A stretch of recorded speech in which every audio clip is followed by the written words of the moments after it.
Welcome to Developer Server's YouTube channel.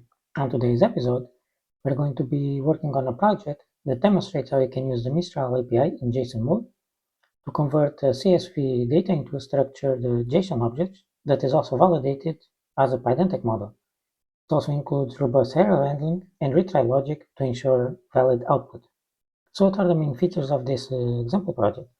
Reads CSV data from a file. It uses the Mistral API to convert the CSV to a JSON array of objects. Validates the output using a Pydantic model, which we call person, retries with improved prompts if the validation fails, the Pydantic validation, and infers or skip rows with missing invalid data. So why is this important?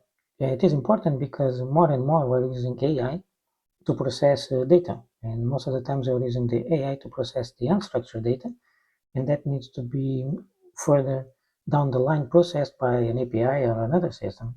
So it's always good to make sure that unstructured data gets turned into structured data. And that can be done by the AI, but it can be helped by having the proper validations with the Pydantic. So as a requirement for this project, we're going to need a Mistral API key that you can get from Mistral AI.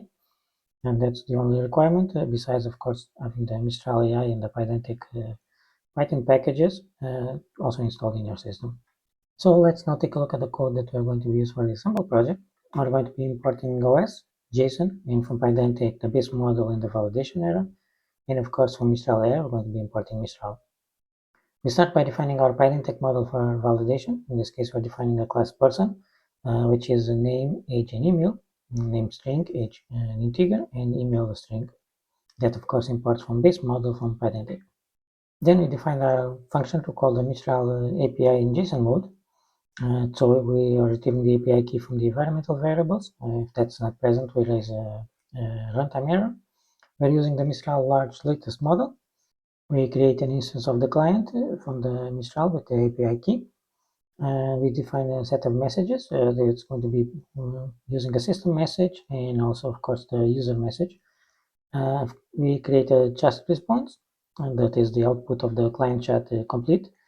And we're going to be passing in the model, the messages, and we're saying that the response format, and this is the important part, that we wanted the type to be a JSON object.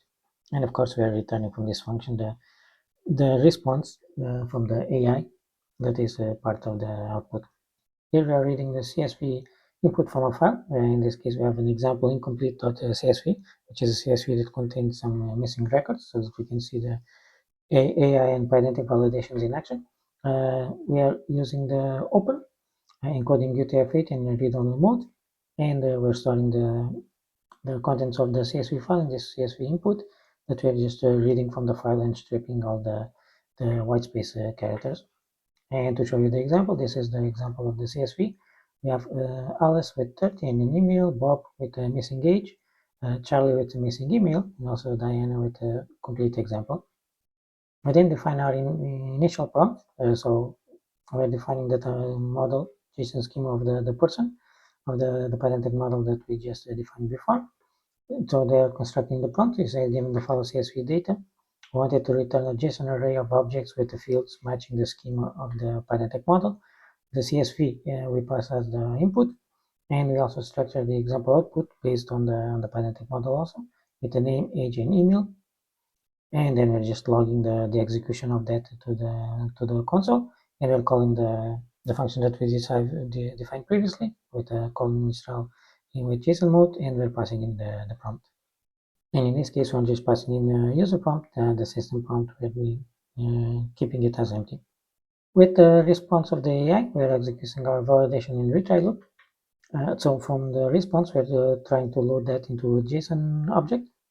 And then we're trying to process if we can map that into a person object or a list of person items. And if that is true, then we're going to print the output of that array of person. And we're also going to be seeing if there's some records that have been skipped that are not able to construct as a person object. If we are not be able to transform this response into a JSON object, that means the Pydantic validation failed. And in that case, we are going to be entering our retry loop. So our retry loop defines which attempt to run. We are on attempt 2, of course, because the first one is the attempt that we just did. maximum attempts is going to be 10, and we're going to be storing the last response and the last error. And of course, while our current attempt is below the maximum attempts, we are going to be trying this retry loop. And let's now take a look at the improved messages for the retry. So we're defining the now system message. We're defining that the AI is a data including structured agent, that the job is to convert the JSON data into JSON objects of that schema, even if there is data is missing or invalid, to infer reasonable value to complete it, and to also return a valid JSON. As for the improved user prompt, we're saying that given the valid CSV data, to return again the JSON array of objects of that schema, passing in the CSV, but we're giving more clear instructions. We're saying for each row, make sure that the object that is created corresponds to that schema. If the field is missing, to infer a value, but to not skip the row. Ensure the output is a valid JSON with no extra text. And more important for the retry of the AI, that you will use the last error and response to determine how to fix the error, and we're passing in those as inputs for the prompt. And again, we're stating the example output to state how exactly the JSON to be formatted, and we're logging in the execution to the console. We're calling again the Mistral JSON mode API, our function that calls the API. We're passing in our improved prompt, and we're also passing in our system messages. And again, as before, we're trying to convert this improved data into a JSON object, parsing in the resulting JSON object as a person model. And if that's true, we're printing it to the console. If there's any more instance or script, we print that. If it's unable again to convert this into a JSON object, then we're going to be logging that error. We're going to be increasing the attempts and logging the last errors and the last response, and entering again the retry loop until we get an output. Let's now run the code. It's going to start by trying the first attempt, which has the simpler prompt. As you can see, it returned a response that is missing fields. In this case, the Bob's age is null, and the email for Charlie is also null. And we have the validation error from Pydantic stating that one validation error for person. In this case, the age saying it should be a valid integer because it's missing. It's null in this case. And so now that it's trying to do the second attempt, which improved from the system message, it has returned again a response. And as you can see this time, we have the validated people, both Alice, Bob, and Charlie. So it processed all the records, and also Diana.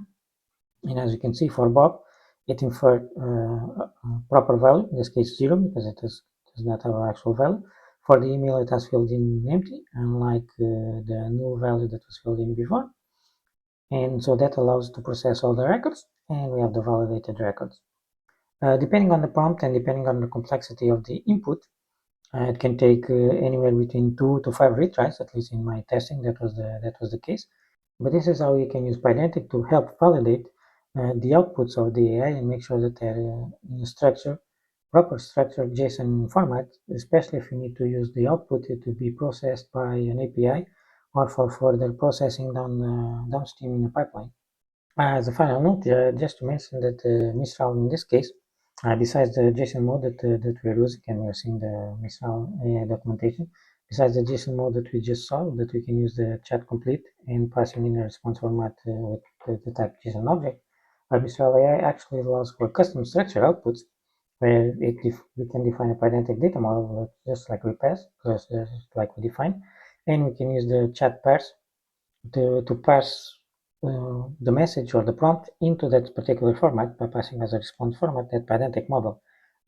This is useful if you have some sort of a structure that we want it to be parsed as that structured data.